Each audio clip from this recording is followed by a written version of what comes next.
ओम श्री गणेशाय नम नमस्कार बंधुगण आपण मानकु आम यूट्यूब चैनल को स्वागत। बंधुगण आज ए वीडियो आपण मानक पई बहुत ही खास हेबाकु जाउछि। आज आमे आपण को कहबू आपण को पई 27 और 28 तारिखर दिनटी किपरि साब्यस्त हेबो, केउ प्रकारर आज दिन को आपण प्लानिंग करिवे, ता सहित आमे विशेष भाव में आपण को कहबू कि ए दुई दिन रे स्थिति को आपण किपरि भाव में कटेइबे। ए दिन रे विशेष भाव में जदि आमे आपण मानकु कहबू तो केउ केउ जिनिस रे आपन को फायदा हेबो, केउ सब जिनिस रे आपन को सावधानियता अवलंबन करबा को पड़िबो, आपन को लव लाइफ किपरि रहिबो, कैरियर किपरि रहिबो, बिजनेस आ व्यापार किपरि रहिबो, ता सहित स्वास्थ्य रो महत्वपूर्ण इन्फॉर्मेशन मध्ये आमे आपन मानन को देबू। आ वीडियो शेष रे आमे आपन मानन को गोटे उपाय विषय रे मध्ये कहबू, जहा द्वारा आपन आजिर दिन को आहुरी अधिक शुभ और मंगलदायक साब्यस्त करि परिबे। आगो को वीडियो आरंभ करने पूर्व आपण को आमर रिक्वेस्ट, जदि आपण ए चैनल नुआ आछंती चैनल को सब्सक्राइब करंतु, सांगरे नोटिफिकेशन बेल को मध्य ऑन करंतु, जहा द्वारा समय समय सह नुआ नुआ वीडियो रो नोटिफिकेशन आपण को पाखरे सर्वप्रथमे पहुंचीबो। आसंतु जानिबा किपरि रहिबो आपण को पई 26 और 27 तारिखर दिन। सबुठारु प्रथमे कहिबा कि कोन आपण को पई आज पॉजिटिव रहिबा पई जाउछि। जदि विशेष भाव में कहिबा तो फ्रेंड्स, ए दिन रे किछि राजनीति लोकंक सह साक्षात आपणक लोकप्रियता को बढ़ेइबो। एहा सहित जन संपर्कर दायरा मध्य आपणकर बढ़ी जिवो। संतानकर तरफरु तांकर कैरियर को नेकी ए दिन रे कोनोसी शुभ समाचार आपणको मिली पारे। आपणकर सिद्धांतबाजी दृष्टिकोण समाज एवं धार्मिक स्थल रे आपणको सम्मानजनक उपाधि मध्य प्रदान करिवो। ता सहित धार्मिक एवं आध्यात्मिक गतिविधि रे विशेष भाव में आपणकर महत्वपूर्ण योगदान रहिबो। प्रॉपर्टी संबंधित कौनसी अटके थिबा कार्य पूरा हेबार विशेष भाव में संभावना रहिछि। ए दिनर समय आपणको भल खराब रो स्थिति देव। ता सहित भाग्य एवं संतान संबंधित कार्य रे मध्य आपणको सुविधा प्राप्ति हेबो। आपणकर विवेक एवं आदर्शवादी स्वभाव आपणक पई ए दिन रे महत्वपूर्ण उपलब्धि मध्य नेकी आसीबो। ता सहित ए दिन रे ग्रहक स्थिति आपणक पई काफी संतोषजनक रहिबो। जे लोक माने आपणक खिलाफ रे थिले से लोक माने विशेष भाव में आपणक सपक्ष रे आसीबे। आउ संबंध रे आपणकर काफी सुधारता देखा देबो। सबु कार्य आपणकर शांतिपूर्ण रूप रे संपन्न हेबार नजर आसुछि। भावुकता कारणरू वैवाहिक दृष्टिकोण आपणकर काम रे रही जिवो। ता सहित ए दिन रे आपणकर सकारात्मक एवं संतुलित भावना आपणको आगको बढ़ेबा एवं निजर कार्य को सुचारू रूप से संपन्न करिबारे साहाय्य सहयोग प्रदान करिवो।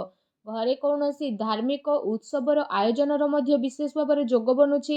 ए दिन रे आपण पुणी थरे निजे निजको ताजा विशेष भाव में अनुभव करिवे।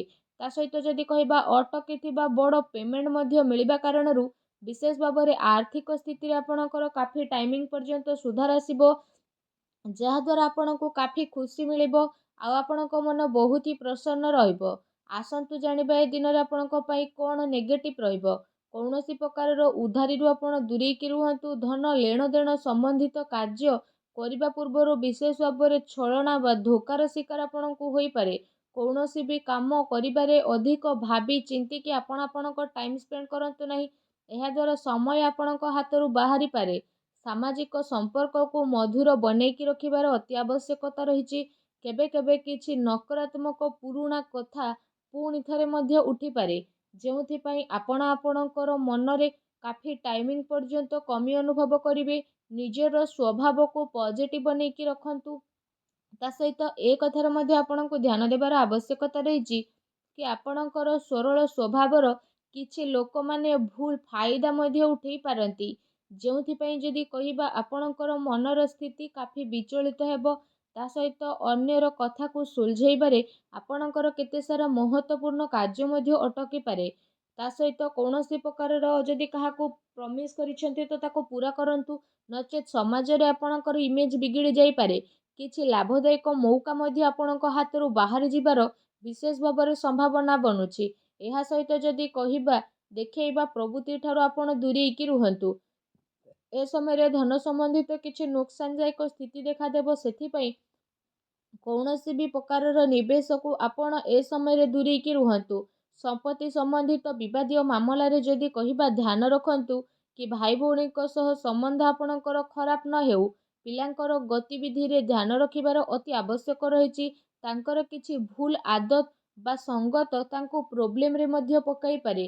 ତେଣୁ ସେମାନଙ୍କୁ ସକାରାତ୍ମକ କାର୍ଯ୍ୟରେ ବ୍ୟସ୍ତ କରିବା ଅତି ଆବଶ୍ୟକ ରହିବ, ଯାହା ତାଙ୍କର ଭବିଷ୍ୟତ ପାଇଁ କାଫି ଲାଭଦାୟକ ସିଦ୍ଧ ହେବ। ଆସନ୍ତୁ ଜାଣିବା ଏ ଦିନରେ ଆପଣଙ୍କର ଲଭ୍ ଲାଇଫ୍ କିପରି ରହିବ। ଘରର ମାହୋଲ ଅନୁଶାସିତ ଏବଂ ଖୁସି ଭରା ମଧ୍ୟ ରହିବ। ପ୍ରେମ ସମ୍ବନ୍ଧରେ ମର୍ଯ୍ୟାଦା ବନେଇକି ରଖିବାର ଆବଶ୍ୟକତା ରହିଛି। ଆପଣଙ୍କର ସମସ୍ୟାକୁ ସୁଲଝେଇବାରେ ଆପଣଙ୍କର ଜୀବନସାଥୀ ଆଉ ପିଲାଙ୍କର ପୁରା ସହଯୋଗ ରହିବ, ଯାହାଦ୍ୱାରା ଆପଣଙ୍କର ଆତ୍ମବିଶ୍ୱାସ ମଧ୍ୟ କାଫି ଭଲ ବନିକି ରହିବ। ଅତି ସମ୍ପର୍କିତଙ୍କ ସହିତ ମେଳ ମେଳାପ ଏବଂ ବୁଲାବୁଲିର ବିଶେଷ ଭାବରେ ଆପଣଙ୍କର ପ୍ରୋଗ୍ରାମ ମଧ୍ୟ ବନିପାରେ, ଯେଉଁଥିପାଇଁ ଘର ପରିବାରର ବାତାବରଣ ଖୁସି ଭରା ଏବଂ ସୁଖଦପୂର୍ଣ୍ଣ ମଧ୍ୟ ରହିବ। ଆସନ୍ତୁ ଜାଣିବା ଏ ଦିନରେ ଆପଣଙ୍କର ବ୍ୟବସାୟ କ୍ୟାରିୟର କିପରି ରହିବ।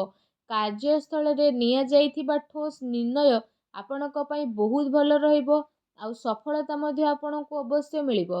ଏ ଦିନ ମାର୍କେଟିଂ ତଥା ପେମେଣ୍ଟ କଲେକ୍ଟ କରିବା ଭଳି କାର୍ଯ୍ୟରେ ସମୟ ଆପଣ ଅଧିକ ବ୍ୟତୀତ କରିବେ। ସେୟାର ରିସ୍କ ପ୍ରଭୃତି କାମରେ ବିଶେଷ ଭାବରେ ଆପଣ ଦୂରେଇକି ରୁହନ୍ତୁ। ଆପଣଙ୍କ ସହିତ ଛଳନା ବା ଧୋକାଧଡ଼ି ମଧ୍ୟ ହୋଇପାରେ। ଚାକିରିରେ କୌଣସି ପ୍ରକାରର ସ୍ଥାନର ପରିବର୍ତ୍ତନ ସ୍ଥିତି ବିଶେଷ ଭାବରେ ଆପଣଙ୍କ ପାଇଁ ବନୁଛି। କାର୍ଯ୍ୟସ୍ଥଳରେ କୌଣସି ପଡ଼ୋଶୀଙ୍କର ଦ୍ୱାରା ଲଢ଼େଇ ଝଗଡ଼ାର ସ୍ଥିତି ମଧ୍ୟ ଆପଣଙ୍କ ପାଇଁ ବନିବ।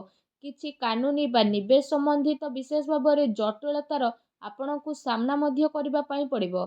ବ୍ୟବସାୟିକ କାର୍ଯ୍ୟ ପ୍ରଣାଳୀରେ ଯଦି କହିବା ପରିବର୍ତ୍ତନ ଆଣିବା ଆପଣଙ୍କ ପାଇଁ ଆବଶ୍ୟକତା ରହିଛି, ଯାହା ପାଇଁ ଆହୁରି ଅଧିକ ଭଲ ପରିଣାମ ଆପଣଙ୍କୁ ହାସିଲ ମଧ୍ୟ ହେବ।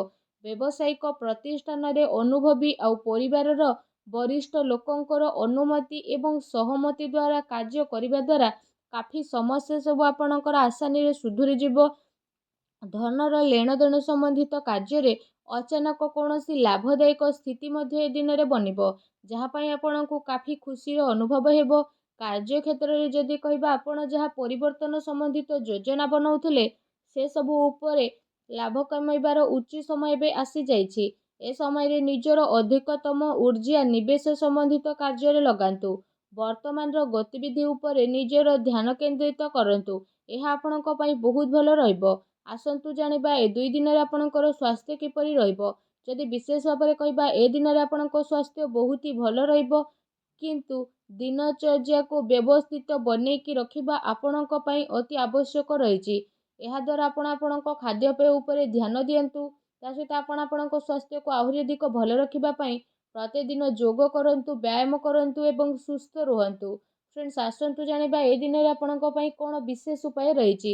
ଆମେ ଆପଣମାନଙ୍କୁ ଯେଉଁ ଉପାୟ ବିଷୟରେ କହିବାକୁ ଯାଉଛୁ, ଏ ଉପାୟକୁ ଆପଣମାନେ ଆଜି ରାତିରେ ବିଶେଷ ଭାବରେ କରିନିଅନ୍ତୁ। ଯଦି ବିଶେଷ ଭାବରେ ଆମେ ଆପଣଙ୍କୁ କହିବୁ ଉପାୟ ସ୍ୱରୂପ, ଆପଣ ଯେତେବେଳେ ରାତିରେ ଶୋଉଛନ୍ତି ତ ଶୋଇବା ପୂର୍ବରୁ ବିଶେଷ ଭାବରେ ଗୋଟେ ପାତ୍ରରେ ବା ଢାଳରେ କ୍ଷୀର ବା ଦୁଗ୍ଧକୁ ଭରିକି ରଖନ୍ତୁ ଆଉ ଶୋଇଯାଆନ୍ତୁ ଘରେ ରୁମ୍ ଭିତରେ ରଖିକି। ତାପରେ ଆପଣ ତାପର ଦିନ ସକାଳେ ଉଠନ୍ତୁ। ବିଶେଷ ଭାବରେ ସକାଳୁ ଶୀଘ୍ର ଉଠନ୍ତୁ। ସ୍ନାନ ଆଦି କରିସାରିବା ପରେ ଆପଣ ସେ ଢାଳକୁ ଭଗବାନ ଭୋଳାନାଥଙ୍କୁ ସ୍ମରଣ କରିକି ଅଶ୍ୱତ୍ଥ ବୃକ୍ଷ ମୂଳରେ ଅର୍ପଣ କରିଦିଅନ୍ତୁ। ଏପରି କରିବା ମାତ୍ରେ ହିଁ ଭଗବାନ ଭୋଳାନାଥ ବହୁତ ଶୀଘ୍ର ପ୍ରସନ୍ନ ହେବେ ଆଉ ଆପଣଙ୍କର ସମସ୍ତ ମନୋକାମନା ପୂରଣ କରିବେ। ଭିଡ଼ିଓ କେମିତି ଲାଗିଲା କମେଣ୍ଟ କରିକି ଜଣାନ୍ତୁ। ଚ୍ୟାନେଲରେ ନୂଆ ଆସିଲେ ଚ୍ୟାନେଲକୁ ସବସ୍କ୍ରାଇବ୍ କରନ୍ତୁ। ଧନ୍ୟବାଦ।